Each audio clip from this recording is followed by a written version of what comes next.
Ladies and gents, welcome to another episode of Optimize Your Body podcast. I've got another incredible guest here today. Goes by the name of Courtney Luna, and she's a former yacht chef turned homeschooling mama and carnivore content creator. And by the way, her content is extremely good. She shares her recipes and a health journey as she strives for optimal health with a meat-based diet. And we were just chatting off air. I just want to tie this one in there. She's got a 3-year-old and a 5-year-old kid, 3-year-old daughter and a 5-year-old son. So how's everything going with you, Courtney? Oh, we're surviving. We're getting through. Yeah, no, everything's good. I'm so happy to be here. Thanks for having me on to chat. Absolute pleasure to have you on, honestly. Like I say, I really love your content. And when you're watching someone online as well, it's crazy because you kind of like feel like you get to know them a bit when you watch some of their stuff. And especially when you listen to them, long form content. And then when you get them in front of you, then it's like, wow, this is awesome. I love this. So yeah, I really appreciate you coming on. So I'd love you to just get straight into just telling us a bit more about you and your health journey, just your journey of life in general. I know it's always a long story, right? But life, health, and just a bit more about yourself. Yeah, so, I've had a long history of yo-yo dieting. I went to my first Weight Watchers meeting when I was 13, and I wasn't like hugely overweight, maybe like 20 pounds, and I wasn't forced to go. It was just suggested, and I thought that would be a good idea too. And that was the beginning of my wonky relationship with food. So I did that. I tried the Slim Fast diet. I tried Special K, the cereal, not the drug. You name it, I did it. Keto, paleo. I felt like when I discovered paleo, like, okay, we're getting a little bit better, like a little bit more quality ingredients and food. With Weight Watchers, it's like you can eat anything as long as your points that you're tracking fit that day. So paleo was getting a little bit better. Keto, I feel like was pretty good. But nothing ever worked for me. Like it was still, a yo-yo diet. I would lose weight, I would gain it back. Like it just something wasn't clicking. And so let's rewind like a couple years ago. I lost 50 pounds after my second baby. I was tracking my macros, doing like low carb keto, and I felt really great. And then I stopped what was working for me. I don't know why, but I got caught up in the anti-diet culture content on Instagram. And I'm like, yeah, no foods are bad. Everything's on the table. Like you can eat anything you want in moderation. If it Well, fits your macros, yeah. If it fits your IIFYM, there was like a ex- movement there, wasn't there? yes. Yes, Yeah. that and like, food doesn't have a morality, like there's no such thing as bad foods. And so I'm like, great. Like my sugar addicted brain was like, yes, I'm gonna, have croissants in moderation. So I tried that, and within 4 months, I gained 40 pounds and was feeling like absolute crap. Am I allowed to curse on here? You Or can should I say, I watch thought my? you were going to say dog shit then, which is a step I up. That's was. what I would say. I was. And I'm like, oh gosh. Yes, I felt like absolute dog shit. And I was just like, God, I was feeling gross. And I remember talking to my husband like about how awful I felt. And he's like gently being like, why don't you try carnivore? I mean, sorry, why don't you try keto? Again, that's what works for you. I'm like, I'm not ready. Like I just hadn't hit my rock bottom yet, I guess. So I was still not doing well. And then he started sending me these TikTok videos from Saladino. And he sent them to me for about a month. And finally, I asked him, I'm like, why are you sending me these? Like, do you think we should not be eating vegetables? I'm like, that's insane. Why would we not? What?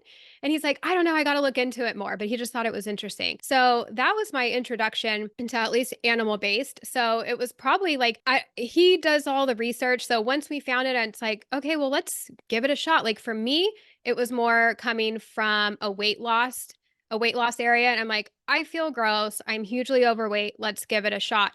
And so we tried it. He went strict carnivore.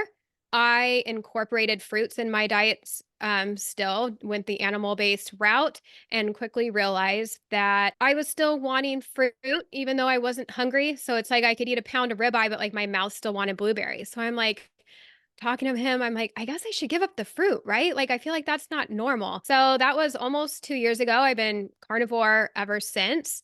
And yeah, it's just been life changing. I've learned so many things, and just like the self-awareness from eating this way, like it's just been life changing. Wow, this is awesome. There's so much to talk about here because your journey sounds very similar to mine. But I'm going to go back a little bit, right? Because I'm curious. I think the audience might be curious as well. What got you into, how did you manage to get into being a chef on a yacht?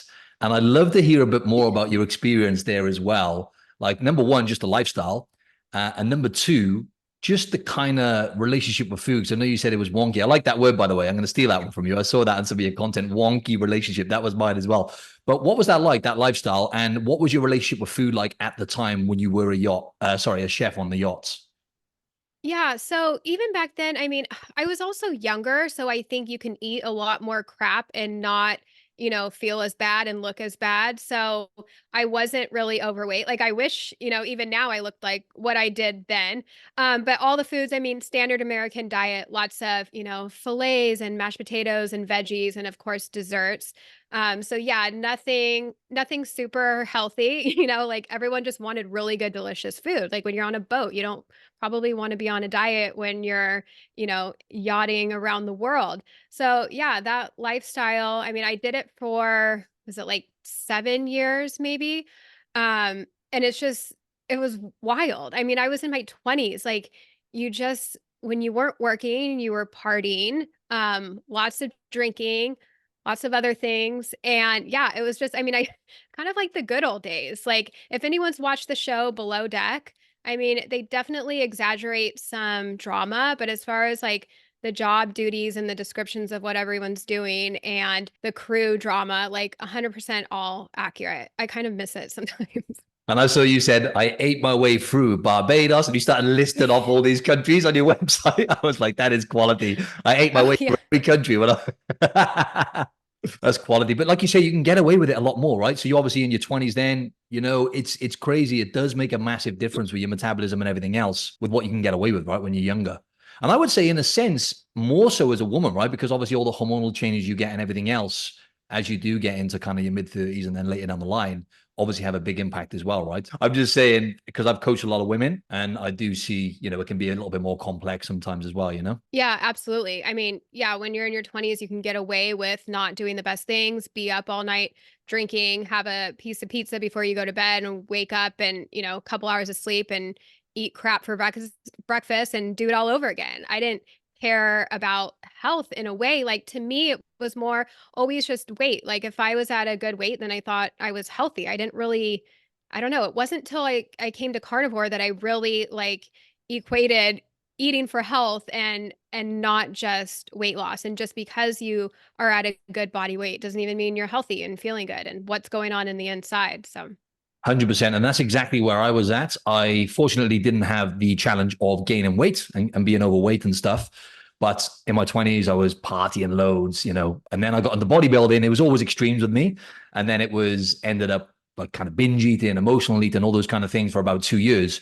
And that was a major struggle for me. And I look good though. That's the thing. So I look good because I've been, always active. I was a personal trainer from the age of 20. So just what you were saying then, on the outside, insane shape, getting compliments everywhere. On the inside, not good. Lifestyle, nutrition, atrocious, right? And that can be really deceiving as well, right? But yeah, so much what you said there really resonated with me. And yeah, cut a long story short, I have been through similar struggles with poor relationship with food and everything else. But what you said about Saladino, right? Because that was a game changer for me as well. I've got it behind me here, his book, The Carnivore Code. Did you ever read his book, Saladino's? I haven't. No, I have a whole stack of books to read. I haven't had the second to open them yet. I don't know about you though, but for me, it's like when I read books on nutrition, I don't like reading books on nutrition anymore. It's just for me now, I'm like, no, because my reading books for me now is almost like escapism before bed. So Mhm. I don't really enjoy reading that kind of stuff anymore because I love talking about it all day long and stuff and helping clients with it, but it gets a bit much. But yeah, read his book. That was a real game changer for me because I was on the fence. And basically, it was about 4 years ago for me now where I switched over to animal based. And exactly what you said there, which we'll touch on with the vegetable thing, guts, major gut issues. Felt so sorry for my ex girlfriend, like putrid. I'll just say it how it is, putrid farts, not good. right? And I was like, what's going on here? It was really frustrating because I was really healthy, apart from my gut and skin issues I was getting. And I'm like, And then I did a podcast with a good friend of mine, and really look up to him. He's in great shape, really healthy. And he was like, yeah, I just had Saladino on my podcast. Shout out to the Health Session, the podcast, really good podcast. And he said, yeah, you don't actually need vegetables, And I'm like, really? So he said it then, because I had it at the back of my mind, because I found out about Sean Baker and everything else. And then I was like, okay, I'll give that a go. And then never look back. And then it was just kind of meat and fruits. But yeah, without going too much into that, right? I'd love to know a bit more about that journey, right? That transition. Because for me, it was my gut issues pretty much cleared up and everything else. They still came back and everything, but I went, my mental clarity, everything just leveled up. And I'd love to know what the transition was like for you, because ultimately it's cutting out ultra processed foods, right, Courtney? That's the key thing. It's because you're eating more whole foods. Like you were saying, you were doing the Weight Watchers thing, and you're just eating, you can eat garbage and just hit your points. Doesn't work long term because you're not working on the behaviors. You're always going to fight a losing battle with those foods. But then you said you went over to basically eating more whole foods and everything else, and you were eating, more whole foods, paleo, because that's what I started doing. Not aware of it, but that's how I started, was eating paleo, and that's when I started noticing, okay, I'm feeling better. But yeah, what was that transition like for you, going from, okay, I found paleo, keto, and I'm eating whole foods, but I'm going to transition into now eating, just animal based, mainly just meat and fruit. Yeah, well, even like looking back now, why paleo and keto didn't even work good for me is because I was still like addicted to those treats. So fat bombs, keto, just any sort of keto treats, all those fake sugars, like those were still addicting to me. So it's like the sugar still had a hold of me. So I feel the most free, removing all those ingredients from my diet and just strictly focusing on meat. I did feel a difference in like a lot of things, even having the fruit. Like my skin was still clear, my mental health was better, but just, mentally, the sugar addiction, I feel better without the fruit. But yeah, I mean, so many health benefits I've had that I wasn't expecting. I didn't follow influencers before trying this diet. I mean, Saladino was the only one that I saw. So I didn't even really know what was out there. Like for me, it was still a health thing. So I didn't realize like what could happen. So a month in, I'm like, I'm on Zoloft for anxiety and depression, a very low dose. So it wasn't even enough. I was still struggling, but enough where I could like feel a change. I'm like, wow, like a month in, I'm like, I feel like a lot better. Like I don't feel as miserable as I have been. I feel a lot happier. So that was like a huge change for me that I had no idea was even going to be a thing. Um, Acne for years, like I've always had bad skin. My skin cleared up tremendously.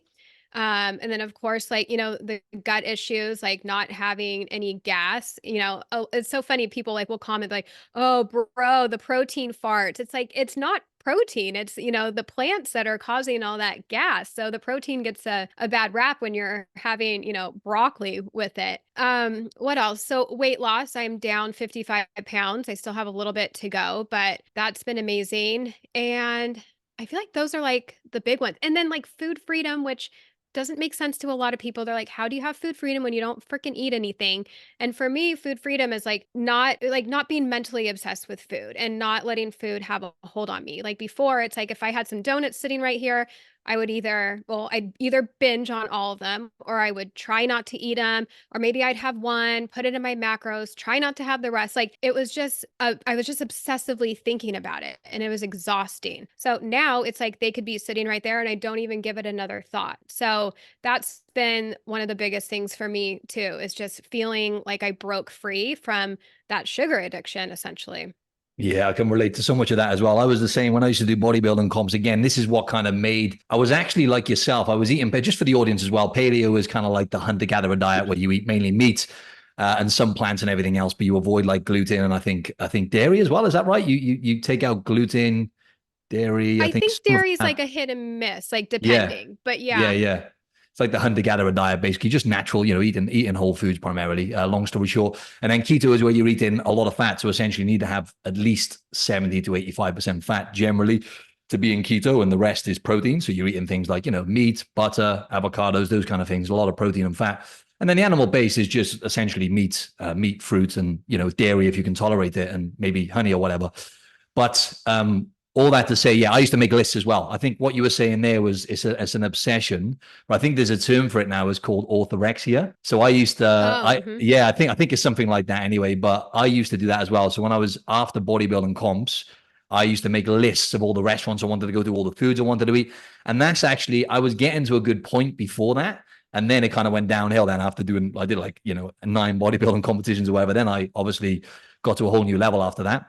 But I was making lists. I was obsessed, like yourself. I was tracking things, and if it was like a grain of rice, if it was like 1 gram over, I'd be taking grains of rice off the scales and stuff. Like it went way too far. But I'd love you to give your explanation on what you would say food freedom is, because I think a lot of people get this twisted, and they think flexible dieting or eating what you want is food freedom. But if you're constantly, like yourself and like I was, if you're constantly thinking about food and essentially you're governed by food because it's always on your mind, that is actually the opposite to food freedom, I would say, right? Food freedom is where essentially you eat it, you enjoy your meals. I'm sure you love eating your meals. I love eating my meals, right? I eat carnivore-ish and I never get bored, but I'm not thinking about food all the time. I mean, there is times, but I'm not governed by it. Yeah. I mean, yeah, people think that you need to be able to eat all the foods and that's food freedom. It's like, well, why should I have a little bit of poison? Like, why does that make it okay? Like, why do you feel like I need to have a slice of cake to be healthy? Like, you wouldn't tell an alcoholic, like, oh, you should be able to just have a drink. Like, that's not healthy that you can't have one. Like, you should have one. So it's kind of like a weird thing. Like, I think they don't get it. Like, if you haven't struggled with food and you haven't had these issues, then you might not understand this. Or if you can, have a donut and go about your day and eat things in moderation, then you're not going to understand this. But if you have struggled with any sort of food or sugar addiction, then like how that food can like have a hold over you. So if you can go about your day and not think about food, like, yes, I love my ribeyes. They're delicious, but I'm not obsessively thinking about it. Like, it's become fuel, and yes, I'm still enjoying it, but it's not, it's so different than thinking about like when I was eating like Oreos. Like, those just had a hold on me. So I wish more people would understand that this is what food freedom means for us. And, having a little bit of poison in moderation isn't the definition of having food freedom. And just knowing, I mean, there's just two different people. You're either an abstainer or a moderator. You can either have that stuff here and there and good for you, or you're like me and you need to completely abstain from, sugars or foods that don't make you feel your best, just like an alcoholic. Like, they are not going to have one drink because it's going to lead to 80. So they completely abstain. And I abstain from booze now too. So yeah, I wish more people would like understand that and not be so dismissive to say, sugar's not addictive when it 100% lights up your brain like it's cocaine. 100%. Same pathways in the brain, right? I love what you said then in regards to, people moderating, because those foods, the ultra processed foods, they're not designed to be moderated, right? So there's a small minority of people, and I know this, I've coached so many people that can actually moderate those foods generally. And even when they do moderate them, they're so addictive. And it's not just the sugar, right? It's they're highly palatable. It's the perfect combination of fat and sugar. They know exactly what they're doing. They don't care about health when they're designing those foods. They're just engineered to make you eat the hell out of them. And so they can sell more product. It's as simple as that, right? And what you said then about alcohol, I love that you use that analogy as well, because people kind of scoff at this when I say food is essentially a drug. And I would argue it's the most abused drug on the planet. Obesity is only getting worse, chronic illness and all those kind of things.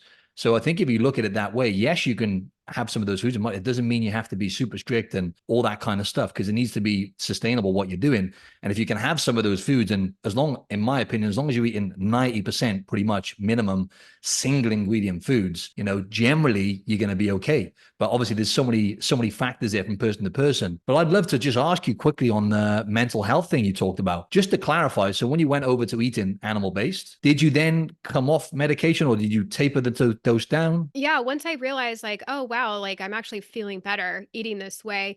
Yeah, I slowly weaned myself off. I had gone off before. My doctor was like, oh, just, wean in 2 weeks and then you're done. I felt horrendous. So I took it into my own hands this time and really I had a pill cutter. I was breaking it into crumbs at one point just so I wouldn't have like all the nasty side effects.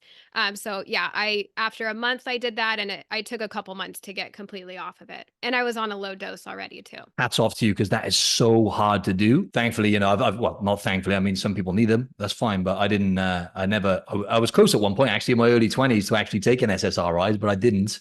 And I've seen firsthand how hard they are to come off. I've got one client now, and he's tapered it down to like, he's taken the dose down by like 75%. He did that within like the first 90 days of me coaching him. But again, from what he was putting into his body, he eats animal based as well. And he's getting all the essential nutrients he needs and everything else. So that's awesome. Hats off to you for that. And I appreciate you sharing that. So I'd love to get into, because for me, I'm not as strict as you when it comes to the carnivore. So I do eat. And in fact, I've been doing like the lion diet. I did it like 4 days last week. And I do normally 2 months a year where I go kind of strict carnivore, not lion diet for the whole month. But for me, what I've noticed is, and I just did it one day yesterday, my maintenance calories, give or take, I haven't tracked for a while, are about 3,600 calories, right? So if I eat like Scotch fillet steak yesterday, I ate about 1.2 kilos of that. That's still only about like 2,000. So it basically is a big deficit for me. And I've noticed it just takes me longer to go to sleep, which I never get that issue. And I know there's a bit of a transition period there as well, right?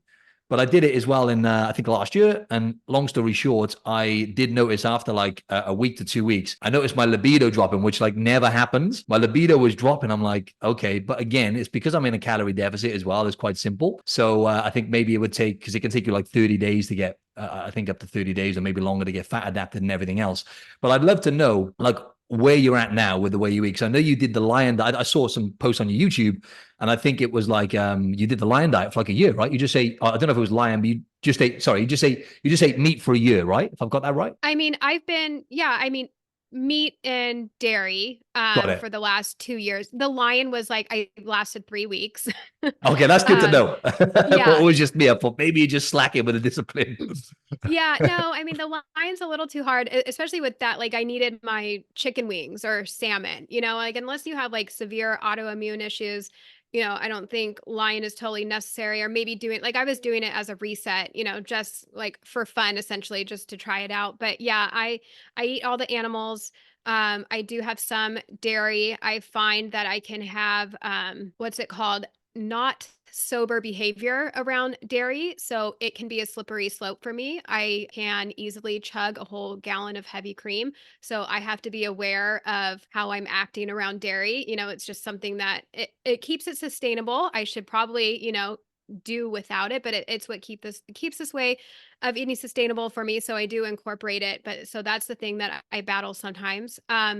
Once in a while I'll have like a pickle or an olive, or I like last week I had some grilled onions on my burger, but that's not a norm for me. But just once in a while I'll have it. But it's like my taste buds have changed. Like, I used to put garlic in everything. I would put sauteed onions on everything, and I don't really have that desire anymore. Like, just the meat and salt and butter like really keeps things good for me. So yeah, that's where I'm at right now. Courtney likes to really let her hair down with a pickle or an olive. You're I know. wild. So wild, crazy. Well, alert the carnivore police. Some people do not approve of that. 100%. I know you put on one of your posts, didn't you? Put about the, what was it, the capers. You said, excuse the capers. You have to like kind of put a little line. I get that as well, right? Because you get we get that in every area of life. But with nutrition nowadays, it's almost become like a religion, right? Exactly. It's like, let's not be dogmatic over a freaking caper. And you know what? It's like, at least it's still a fruit. I'm not having broccoli, it's a 100%. cucumber or an olive, so it could be worse. But yeah, I've come a long way from a cheat being a pickle instead of a donut. So I think we're doing pretty good. 100%. I bet you've had some of the DMs I had, right? I think I was on Dr. Kilt's. I know you've been on Dr. Kiltz's podcast Mhm. before, right? I was on there, and I think I had a few new followers or whatever. I was eating some dark chocolate. I like to have some dark chocolate every now and then. And someone like messaged me saying, you're going to get You're going to get kidney stones and die or something like that. Oxalates. Yeah, oxalates. I'm going to die from having some dark chocolate. It's so funny. But no, it is really important to talk on this as well in terms of the mindset and the psychology behind nutrition. The way Courtney and I eat, we're literally, without trying to sound big-headed, we're literally in like 5% of people the way we eat. Most people are not going to be able to sustain. And the only reason I did it, I want to clarify, the lion diet again is for immune issues. I wouldn't do it otherwise. Gut was playing up, and I got this skin condition on my arm, and I get this weird fungi thing on my chest that keeps coming back. It's strange. But I did notice last week when I did 4 days, just 4 days of the lion diet, it cleared up. Then I ate some carbs and stuff, and the next day, then it was just looking worse again. And I'm like, okay, there's something going on there. And 80% of the immune system is located in the gut, right? So it kind of makes sense. But yeah, so that sustainability is key, though, right? So you keep that flexibility. So you do like rotate a bit. So you'll have dairy, you'll have meat. Do you still eat any fruit at all? Because I'm with you on that as well. And again, fruit is great. If you're eating fruit, fantastic. It's a single ingredient food, right? If you feel good and you're thriving, keep eating it. But for me as well, it's that attachment to sugar. It's like, even though it's fruit and it's a single ingredient food, it's a whole food, I get the same thing. So I'll have some fruit and then I'll be like, it tastes much better with coconut yogurt though. And then I have coconut with fruit and I have that combination of fat and sugar. And then I'm having it every day when I don't need it, Yeah. No, I went almost this whole time, honestly, without having even a bite of fruit. Like, cause my kids, they'll eat fruit. So even cutting up their strawberries, I haven't had one bite.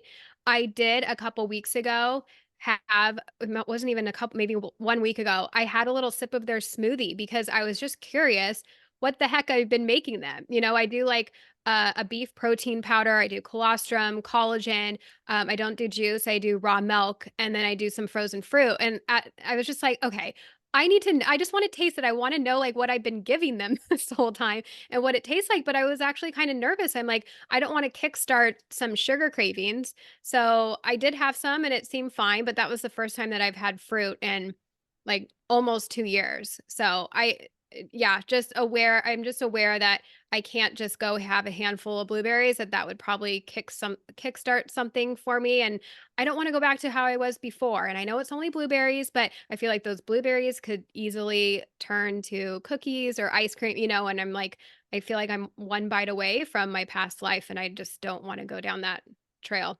100%. And that's why there's so much individual variance from person to person when it comes to nutrition and psychology. Because last year in particular, I took quite a few clients on who actually found me through the carnivore space. And a lot of them had been really overweight, for example, in the past. And they discovered carnivore. And obviously it was magical, right? They lost all this weight and everything else. But then they have this real bad kind of restriction thing where it's like anxiety and that can cause mental health problems as well then because they were so restrictive. And then when we would start, because metabolic flexibility is also really, really important, right? So having some carbohydrates, and kind of carb cycling or whatever you want to call it, just rotating the kind of foods you eat within reason, as long as you're not getting any gut issues and immune problems. So we noticed then they would just go to a whole new level, but they would continuously struggle to get through that psychological barrier of potentially eating more calories, and B, just bringing in some of those other foods. So you have to be really careful though with some people because it is that. And I think Dr. Anthony Chaffee was talking about that. He's seen it time and time again when people bring in things like honey, and then before you know it, they've gained all the weight back. And for the audience, it might be thinking, that's a bit extreme. No, because sugar, like you were saying earlier, right? It lights up the same parts of the brain that, the dopamine system and everything else as, things like cocaine. But I like the way you describe the vegetables thing as well on one of your posts. You says, just a reminder, you don't have to eat vegetables. And I like the way you communicate that because, in my opinion, I love Saladino, but I think he went a bit extreme at times. I think sometimes, demonizing plants really badly. I don't think he was demonizing them. I think he communicates in a good way, but also the way I think some people get a wrong message. I think that's down to the individual, to be honest, anyway, the way they consume it and what they take from it. But they would, I think eating whole foods is great. Being aware of the defense chemicals in plants and how you feel is great. But for the average person, if I'm talking to the average person who's eating way too much ultra processed foods, overweight and everything else, and you're going to eat some vegetables and you feel okay, then it's okay. It's not a massive problem, but you don't need to eat them, right, Courtney? Yeah, I mean, yeah, just know that it's an option. Because in the beginning I thought it was crazy too. Like, we're not going to eat vegetables. Like, how are we going to get our nutrition? Meat has all we need. It has everything we need. You can't just survive. Well, I guess some people survive on on just plants if they're vegan, but I mean, I don't know, are they thriving? Like meat is the one thing you can solely survive on. You can't just live on carrots, you can't just live on spinach, but you can survive and thrive on just beef. So I'm not saying you absolutely should not have plants. It's not my business how somebody else eats, but just to know that you don't have to have plants and you can only eat meat if that's how you feel your best. And, if you feel great having some plants, wonderful. My kids eat some plants, they have fruit, they're more like animal based. And even that, like, that's a whole other rabbit hole. I feel like they're little fruit sugar addicts. But yeah, just know that meat has all we need and they're more bioavailable than plants. Your body digests and processes all that way more easier than they would plants. Absolutely, absolutely. And do you just a quick one on what you eat? Do you eat eggs as well? Do you have that in your diet? Yeah. Fantastic. No, that's good to know because especially choline, right, as well as a specific, you get that out of beef liver mainly, right? Beef liver and egg yolks, and it's just like the perfect multivitamin in it, and egg yolk as well. Hmm. So yeah, that's awesome. So you eat them pretty much every day, or you kind of rotate that, and your kids, I'm sure you give them eggs as well. Yeah, yeah. My son loves to have omelets. Like that's his jam.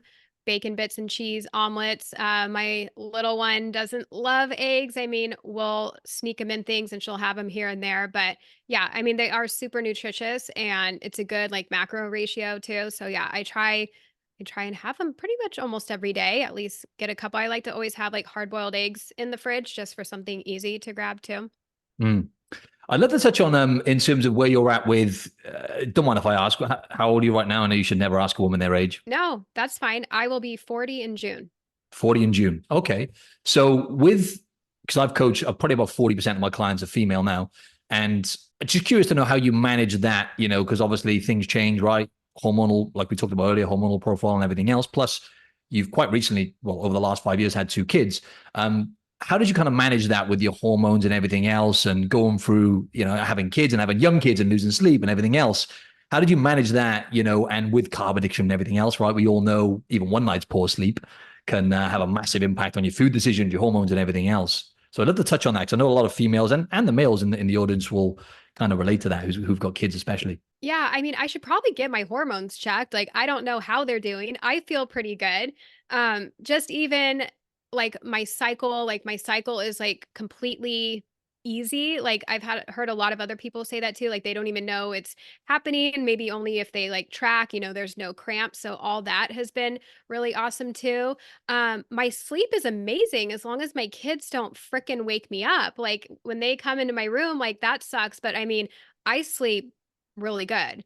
Um, what else? Sorry, I lost my train of thought. No, no, no. I was going to say, I was trying to remember what I said. Then I was like, damn, you caught me off guard. No, no, it's the whole, I was just, cause I loaded about 20 questions into one then. So sorry about that. No, it was just your hormones in terms of like, how do they change? I guess I kind of got carried away with the question. So in terms of when you had kids over the last 5 years, and I guess how your hormones change when you get into your 30s and stuff like that, if you noticed any kind of things that change, because you mentioned about your cycle being regular and everything else. And to be honest, when I think about it, it was only 2 years ago, right? You started really leveling your whole life up with your health. So actually, things have Yeah. probably improved drastically, right? So Yeah, I mean things have improved and they're great as far as I know. I am due for some lab work, but yeah, everything else, I mean, I have zero complaints. My mood has gotten better. I feel like that's like the big one, that happens like with your hormones and stuff.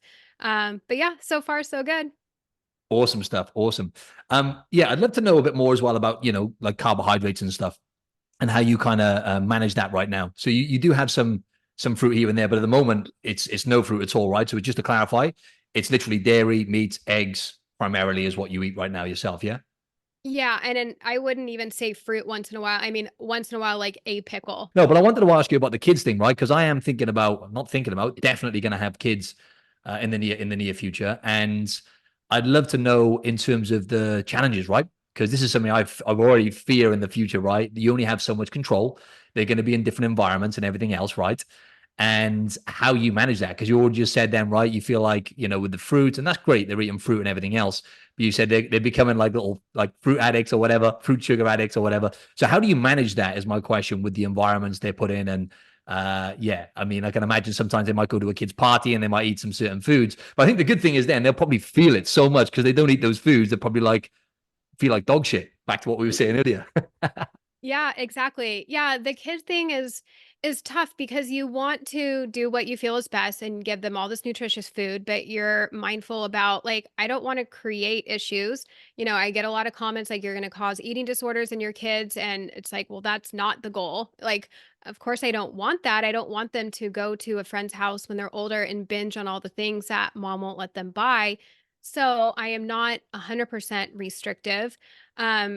The approach we take like I really just like to, teach them proper nutrition. And so, everything we have in the house is something I can say yes to. I do try and limit their fruits, like, cause they could just have a free for all in fruit. So we try and like teach the macros, like, okay, you want a piece of fruit, but what's your protein going to be? So just teaching them things like that, like pair your fruit with a protein.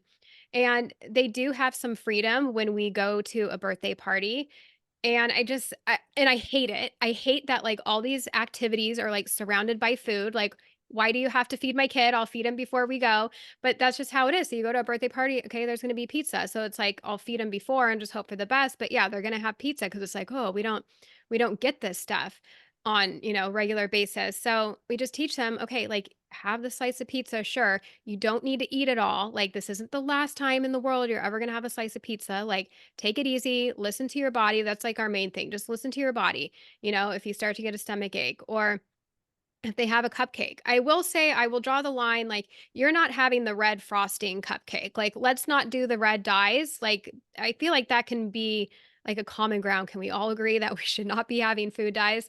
So just teaching them like listen to your body. Like you don't need to have this whole cupcake if you don't want and sometimes they actually won't finish it and I'm like okay, wow, that's a miracle.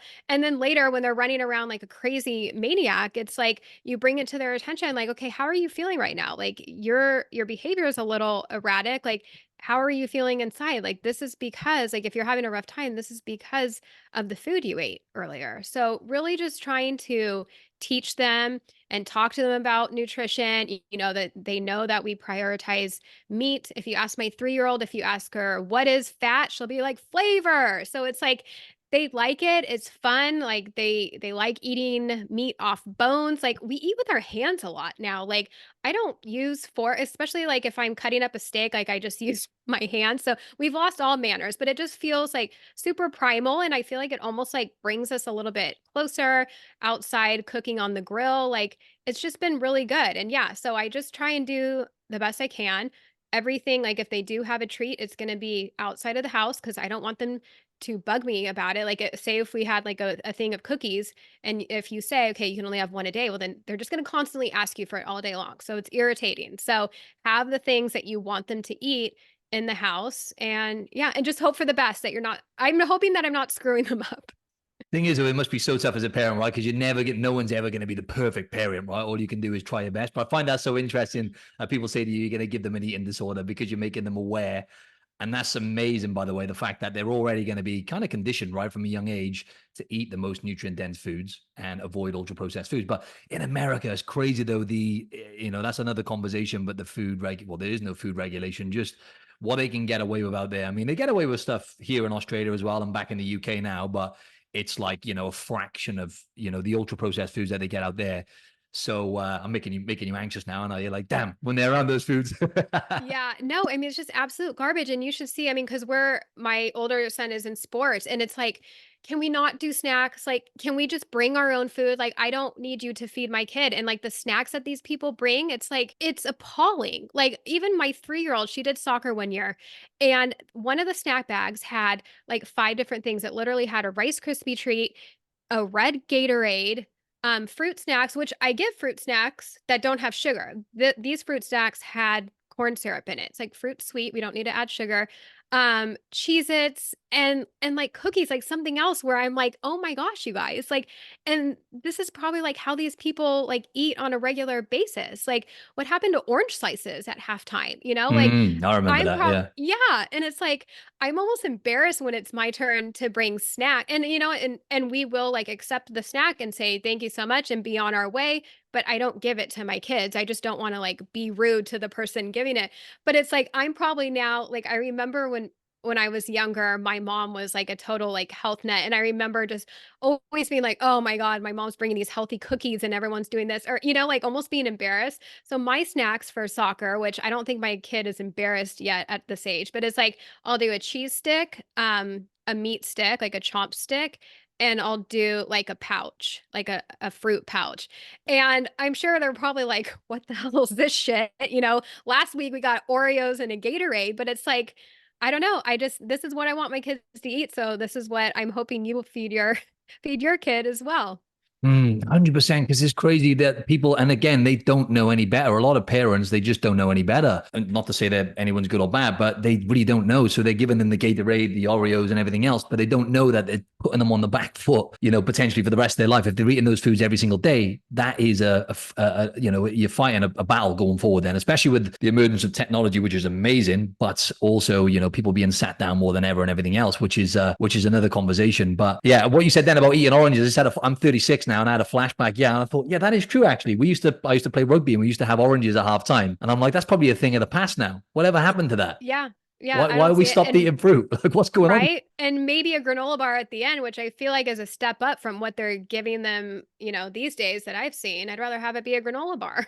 Yeah, 100%. But your recipe, speaking of food and tasty food, you got so many good recipes, right? Obviously the audience are gonna go and check you out and everything else. Where do you get like the ideas from these recipes? Like you just like you find you can find stuff online, but then put your own touch on it. But they seem really creative. Yeah, it's almost like, okay, what did I used to eat that I can recreate to not be so awful? And that's really like where it stems from. And, we don't have many ingredients to work with. So if it's something kind of creative, like it's probably going to have dairy, it's probably going to have some pork rinds. Like I feel like pork panko is like the new almond flour or the new cauliflower, at least for us.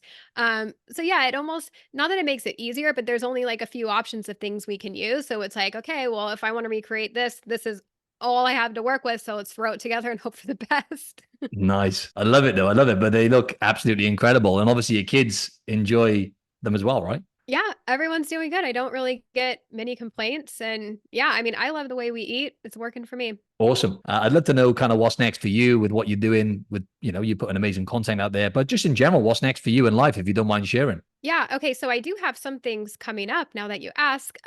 Let's see. What do I have in April? Oh, I have a retreat coming up in April. So if anybody's interested, like we are still selling tickets for this. It's called Wired for Health. It's gonna be in the Smoky Mountains. Dr. Baker will be there, Dr. Kiltz, Kelly Hogan, Sally Norton. So and more people. It's a pretty awesome lineup that Wow, I that's an feel, insane yeah, lineup. I'm I know. I jealous. feel so honored to be a part of it. So come join us. What else? KetoCon. I'll be at KetoCon in Austin, Texas at the end of May. I'll be doing a cooking demo there. And in August, I will be in Wyoming testing beef, doing a beef sample. So if you're in Wyoming, there'll be this huge fun, like a small town fair sort of thing where all the locals bring their beef and we'll be tasting those. And then I have a cookbook coming out. So I already turned in my manuscript. We are working through all the edits right now. I actually have my photo shoot for the cover in 2 days, and that's going to be out sometime in the fall. And pre-sales will start soon. So probably in the next month, we'll be promoting pre-sales for that. Incredible. If you have any links for that, just like send it over anyway, and we'll get that all up. But yeah, awesome stuff. Super exciting. And just a quick one on that as well, right? Because I think this would be helpful for the females and for the guys. How do you manage to juggle, like, because time management is everything, right? How do you manage to juggle all that with a 3-year-old and a 5-year-old? How do you do it? I don't. I mean, if you I could don't just see know. the disaster that is surrounded around me right now, honestly, everything is done half-assed right now. And that's just like where we're at. I'm in the middle of doing this cookbook. I'm homeschooling too. So it's my kids are always here. And then there's like the housework and then there's social media. So it's like I'm kind of just not doing a great job at all of them, but I just have my Doesn't hands in look a lot like. of fires right now. Well, looks can be deceiving. We only show our highlights on Instagram and stuff, right? Yeah. Yeah, it's tough. I mean, advice would be is, ask for help and hire out any help that you can. Just anything to lighten your load and make things easier.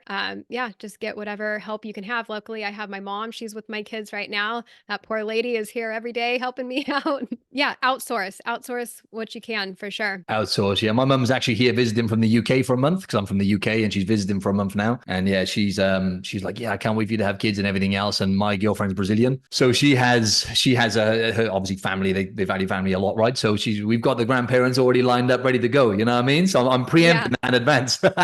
perfect. You got your babysitters all ready to go. 100%, 100%. One more thing I want to ask you on that, I guess it's kind of a selfish question, but this is something that I kind of battle with in my head. My girlfriend's 32 next month, and don't want to leave it too late for obvious reasons with having kids. But obviously, you had your first one when you were like 35, is that right? Or 34? Yeah, I guess. Yeah, And your what last year? one when you were like Trying to 38, think 37, what 38, year. Yeah, 37. 2018, my son was born. So whatever the math is on that, I was born in 84. So yeah, I guess I was 34. I was just about to turn 35.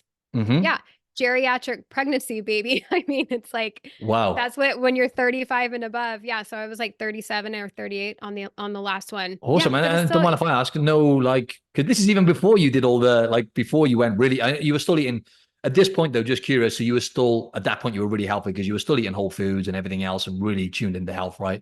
Throughout that process, obviously. here and there. Yeah, I Okay, was got it. yeah, my last pregnancy I was very good with my eating. My first one I was not good with my eating. Got it. And I gained 50 pounds with that one. But more mindful on my second one and only gained 30. Awesome. I know, don't mind if I ask, no complications or issues like with the second one or anything like that. No, but we had a loss with our first one when I was 20 weeks. So we had some issues with that and we lost her at 21 weeks. So, and then I've also had a miscarriage in between. So yeah, both of these are my rainbow babies, which is pregnancy after loss. Oh, Not shit. to make it awkward. No, it's I have No, no so I was complaint like, about oh, it. no, no, no, no. Damn, damn. She's going to start crying. Damn, that was the wrong question. No, No. no, it's totally Oh, it's okay. okay. I'm really, really sorry to hear about that, but I appreciate you sharing as well. So yeah, that's awesome. It's like 37, 38. You had your last one and everything's all good. Fantastic. That was just a Yeah, people selfish are question having for me. babies at 40, early 40s. Yeah, I know like the risk, gets a little higher for having issues, but yeah, you don't need to be 20 to have a baby anymore. Exactly. Especially if you take care of yourself. Thankfully, my girlfriend is Yes. super, super healthy, metabolically extremely healthy and eats like me. So hopefully all is well. But look, I know you just shared some of the stuff you were doing then, but is there anything else, like where can the audience find you? And if there's anything else you want to kind of plug or share, go ahead. Yeah, I am everywhere. Any platform, I am there. My handle like for on Instagram and stuff is it's Courtney Luna. And yeah, YouTube, I'm just Courtney Luna.